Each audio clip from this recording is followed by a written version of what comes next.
The trouble started. Then Wayne even said, "Hey, let's get Cash Money back on track. Let's just release the album. We'll break a deal with Google." They broke a deal with Google.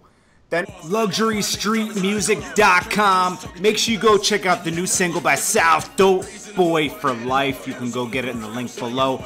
Also, there's a link to a children's book and a fictional thriller down below. LuxuryStreetMusic.com. Cortez Bryant went to the Rap Radar podcast yesterday, and he kind of like shed some more light on the whole Cash Money Lil Wayne problem.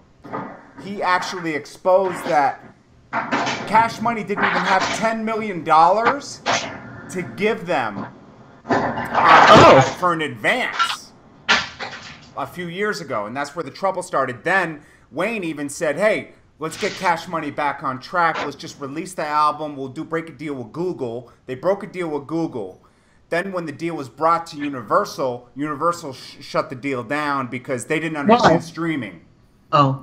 Back 3 years ago, they said, "We don't have a system in place to do the whole streaming thing," or maybe they're just not getting enough from the streaming. They had done a deal with YouTube, right? I'm sure they did a deal with YouTube 3 years ago. So yeah. YouTube is Google. I don't know, but you know they were doing something with some streaming thing. I don't know what they were gonna basically give the album away for free streaming. They were gonna get their money up front.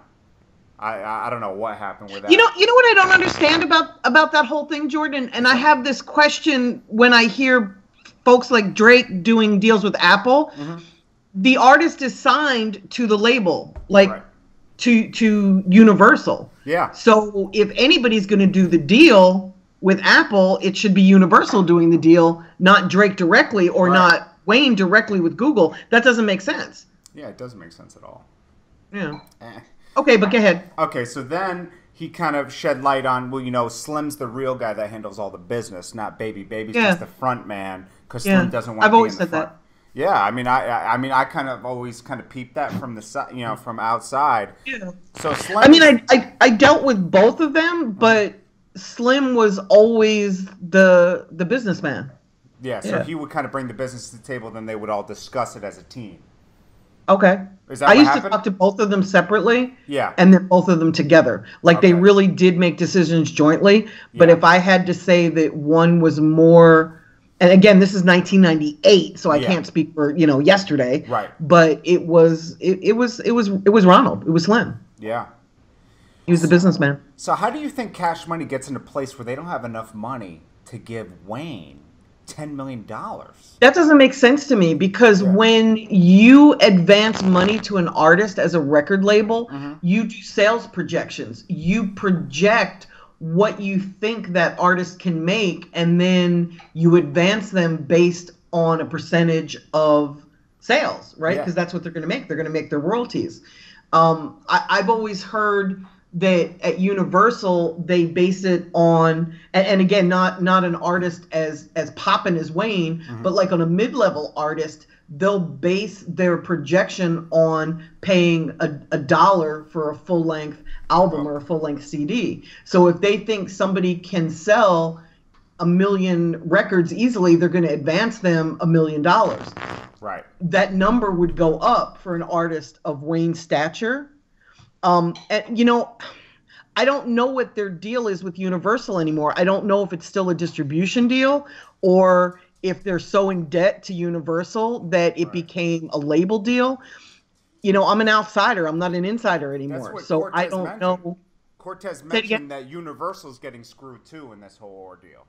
Yeah, you know, the industry gossip is that they're in debt to Universal for $100 million. Oh, wow. That's the gossip. You know, that's the lawyer gossip. That's the industry gossip. You know, that they're so far in debt that they're never going to be able to repay that. You know what I have to assume at this point? I have to assume that Drake and Nicki are dealing almost directly with Universal at this point because we don't hear a lot of problems from their camps with money. I think they always did. Yeah, I think they always did deal with Universal. Yeah. I don't think it's personally. It might not be a straight 80-20 deal with Universal on those situations, those two situations, you know. Yeah, I don't know. Still, I don't know if it's. Yeah, I can't speak on that. It's an interesting thing that's going on in the industry right now because they were such a tight knit unit. Yeah, they were family. Yeah, now to get family business put out in the public. I mean, it's almost like, I hate to refer to this, but it's almost like the mob. When you start hearing what happened in the mob back in the days, it's interesting because it was something that was just a mystery before, like Cash Money. Yeah, now it's all speculation because none of us are insiders, so we're all just kind of speculating. And how amazing is it that they're important enough, 18 years later to be speculating? I think that's pretty awesome.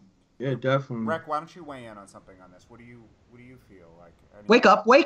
No, I'm here. I'm just letting y'all speak. Oh no, yeah, I understand. LuxuryStreetMusic.com. Make sure you go check out the new single by South, Dope Boy for Life. You can go get it in the link below. Also, there's a link to a children's book and a fictional thriller down below. LuxuryStreetMusic.com.